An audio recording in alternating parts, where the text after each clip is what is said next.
دا ویډیو د افغانستان او د پاکستان د هغه خلکو په مخ باندې سپېړه دا کم خلک چې د پاکستان او افغانستان د پښتنو ترمنځ نفرتونه خورېږي. دا نوین الحق ته چې دا ټایم په پیښور کې موجود دی کبیر ریسټورانټ کې دا ویډیو جوړه شوې ده. یو خو نوین الحق په پاکستان کې واده کړی د پاکستان کې داغه چې کومه د واده سرمنی او ولیمه وغیرہ په پاکستان کې اسلام آباد کې هغه کړی چې پاغه ډېر افغانیان نونه ګیله هم کوي ډېر په تنقیدونه هم کوي چې در سره هم په دې ویډیو کې ایکسپلین کوم. وغه نه مخکې خلکو له دا هم یو پیغام دی چې ګوره په دې سوشل میډیا باندې څوک په ویډیوز په تر باندې څوک په کمنټونو کې یو بل کنزل د کنزلونه اس نه جوړیږي چې ځان له آخرت هم خرابوي او بل پښتون چې هر ځای وي پښتون به د پښتون په کار راځي. جی دا افغانستان کې لړیان چې تاسو ګورئ کله پی اس ال تراشي څومره مینه ولدا شاهین افریدي دا رضوان وغیرہ یو بل سره څومره کلوز تعلقات یو بل سره څومره ټوکې ټکاري نو دې سره سکیږي مینه سیوا کیږي. جی اوس په نوین الحق په واده باندې خبرو کوټو نه پیله خو نوین الحق چې څومره هم فینز دي نوین الحق ته غله هم مبارکي او د نوین الحق فینز ته هم مبارکي چې نوې یو سفر شروع کوجی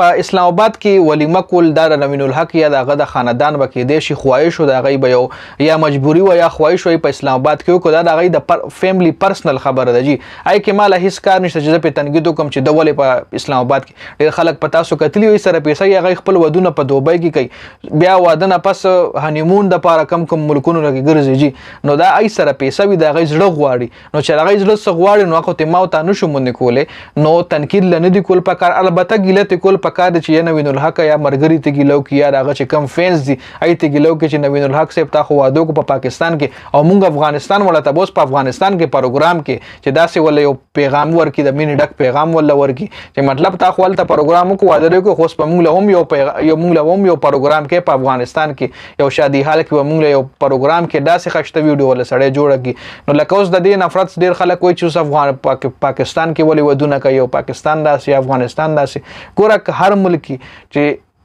هر چا خپل وطن کشمیر دی نو چې اوس د پاکستاني مال او پاکستاني خوږي ته افغاني طالب افغانستان خوږي ته چې زما پاکستان پسې کنزل کې نو زه چې ستا افغانستان پسې کنزل کوم پتا باندې به خامخا بد لګي او چې ته چاله عزت ورکې ګوره وي د سپکو خلونه به همیشه ته سپکه خبره اوري. هغه د رحمان بابا شعر هم دی چې وای څوک په سپک او څوک درانه را پسې وای او زه رحمان به په درنو یارانو درنو په سپکو سپکم نو د سپکو خلو به سپکه خبره د درنو خلو به درانه خبره وي نو په دې باندې هیڅ کله هم خفګان نه دی پکار یا تنقید نه دی پکار چې نوین الحق ولې واده کوي. اکثر د میچز کې مونږ ګورو چې پاکستان د انډیا نه میچ بایلون افغانستان ولا ورپسې څه کسان ټول نه څه کسان دا سری چې ویډیو جوړه کی بیا چې افغانستان ولا استرالیا نه میچ بایلو نو دې طرف نه ورپسې خلکو میکسویل داسې او میکسویل داسې نو دا نه کول پکار دی سره اصل کې نفرتونه خوريږي. جی نور هیڅ نه کیږي نو نن سبا چې دا خوګه خل نه ده دا ډیر کم خلکو سره ده د میټا بول چې کم دی دا ډیر کم خلک وي او میټا بول چې کم سړی ویل زدکل نو هغه زړونه هم ګټلی شي